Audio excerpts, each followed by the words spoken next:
ચલો ત્યારે બધાને ગુડ મોર્નિંગ. સવારમાં આપણે પીવાની છે ચા. અને બાપા ગામડામાં તો કેવી ઠંડી પડે છે. સવારમાં મને તો શરદી જેવું ફીલ થવા માંડ્યું.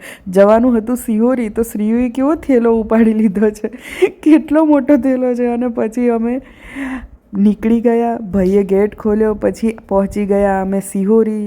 લઈ લીધી ચાવી દુકાનેથી અને પછી ભાઈ આવી ગયો મને ઘરે મૂકવા માટે. તો હું આવી ગઈ ઘરે આવી અને પછી થોડી વાર સૂઈ ગઈ. ઉઠી તો ભૂખ લાગી હતી, તો પહેલાં કાકડી ખાધી, પછી થોડી વાર રહીને ખાઈ લીધા ટામેટાં, કારણ કે બીજું કંઈ ઘરે હતું જ નહીં અને બહુ જ ભૂખ લાગી હતી. પછી આ બધા કુંડા મૂકેલા હતા આડા આવડા ફોટોશૂટ માટે, તો એ બધા સરખા કર્યા. સોફામાં ઝાપટ ઝૂપટ કર્યું અને બધે વાળી નાખ્યો સરસ કચરો, એટલે ઘરને કરી નાખ્યું આખું ચકાચક.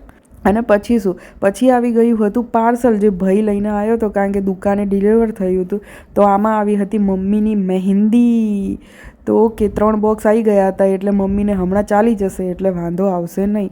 અને પછી હવે રાતે તો ભૂખ લાગી જ છે, એટલે બનાવવું પડશે જમવાનું. તો પહેલાં વાસણ ચડાવી દીધા અને ભાત વઘારવા હતા, તો એના માટે ડાયરેક્ટ જ કુકરમાં ડુંગળી ટામેટાં બટેકા બધું નાખી અને વઘારી દીધું. અને પછી બધા મસાલા કરી નાખ્યા એની અંદર. મસાલા કરી અને નાખી દીધા અંદર પલાળેલા ભાત નાખી અને સીટીઓ વગાડી દીધી.